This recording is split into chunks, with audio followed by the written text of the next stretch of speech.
Welcome to the familiarisation of your iPAD SP1 automated external defibrillator. This film will go through 3 sections. 1. How to set up your AED. 2. How to use your AED. 3. How to regularly check your AED. This section will show you how to unpack your AED and ensure it is ready for use. After you have removed your iPAD SP1 AED out of its box, the first thing to check is that the electrode pad lead is pre-connected to the front of the AED, and the electrode pads are firmly in the pad storage compartment on the back of the AED. Next, insert the battery pack into the side of the AED in the direction of the arrow on the label.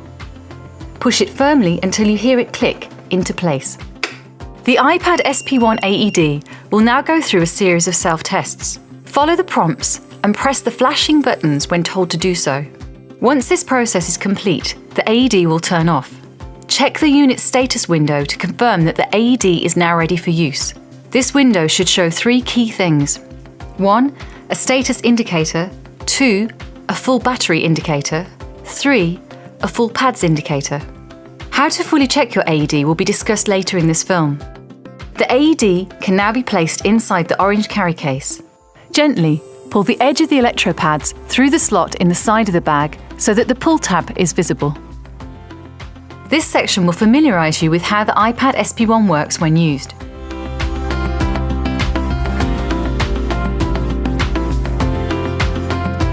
To use the AED, first press the green on button.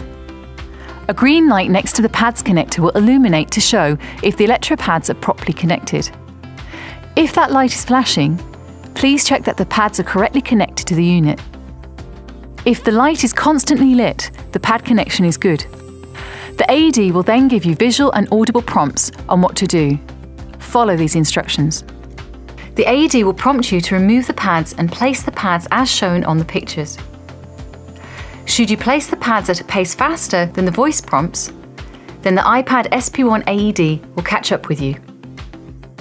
The iPAD SP1 AED will then prompt you to ensure that no one is touching the patient. Stand clear.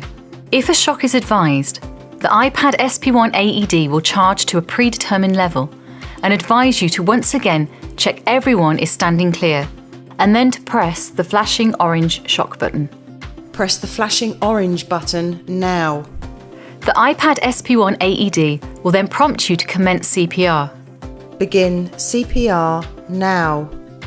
If you press the flashing blue I button, the AED will commence with CPR voice prompts.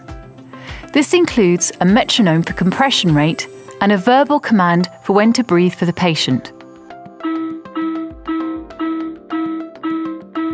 Breathe. Breathe. If you choose not to press the flashing blue I button, the iPAD SP1 will verbally tell you how long until it reanalyses. This will be repeated at regular intervals. The AED will also detect if CPR is being performed. Depending on what is detected, it will instruct either to commence CPR or encourage you to continue CPR. Always continue CPR until either the patient wakes up or the AED prompts you to stop so it can reanalyse. This is usually every 2 minutes. At times, a patient's heart may not require a shock. In this instance, the AED will state, "No shock advised. Begin CPR now." In these circumstances, it is impossible to accidentally administer a shock. If the patient is showing no signs of life, you should immediately start CPR. Once again, the AED will say for help with CPR, press the flashing blue I button.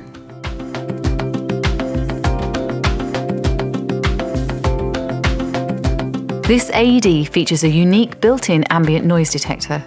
This will automatically adjust the volume of the AED depending on the surrounding noise to a maximum of 90 decibels. This is particularly useful in noisy environments. Whilst the majority of cardiac arrests are on casualties who are of adult age, and the incidence of cardiac arrest in children are rare, they are on the increase. The iPAD SP1 AED has a feature that allows it to be used on children should the need arise. There is no need to change the pads.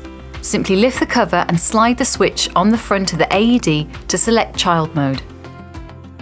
The iPAD SP1 AED is a robust AED that holds a water resistance rating of IP55, and it has passed drop tests to all sides and corners from 1.2 metres. If you have to use your AED, it is always important to inform the attending ambulance staff of how long you have been doing CPR and how many shocks you have given. This is easily done with the iPAD SP1 by turning the AED off and then holding down the blue I button for more than 1 second.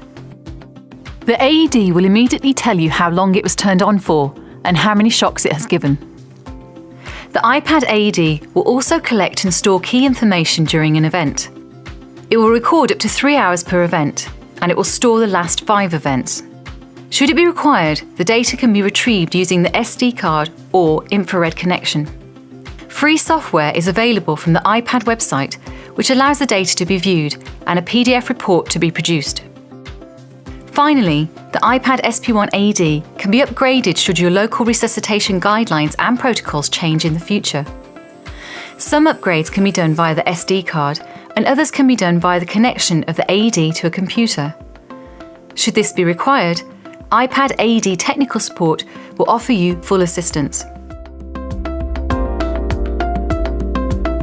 The iPAD SP1 AED performs a daily, weekly, and monthly self-test. However, it is still important to visually check your AED on a regular basis. This is done simply by looking at the unit status window, which is visible through the carrying case. This window shows 3 key things. 1. A status indicator. 2. A battery indicator. 3. A PADS indicator. First, the status indicator will indicate if the iPAD SP1 is working correctly. It does this by carrying out daily, weekly, and monthly self-tests. If all of the tests are passed successfully, the indicator will show a circle. If a problem has been found, the indicator will change to show a cross and the I button will flash red. Press the flashing red I button and the iPAD SP1 will verbally tell you more about the issue. For assistance, please contact your supplier or the iPAD technical support line. Secondly, the battery status indicator will inform you of how much battery power remains in the non-rechargeable battery. When installed, the battery has enough power to sit on standby for 5 years. When the battery indicator is at 1 bar, a new battery should be ordered. When the battery indicator changes from 1 bar to no bars, the battery should be replaced at the earliest opportunity. Thirdly, the PADS indicator tells you that the pads are connected to the AED and whether they are in date. If the PADS indicator is full, the pads are in date. If the PADS indicator is showing as half full, the pads will expire within 3 months. New pads should be ordered.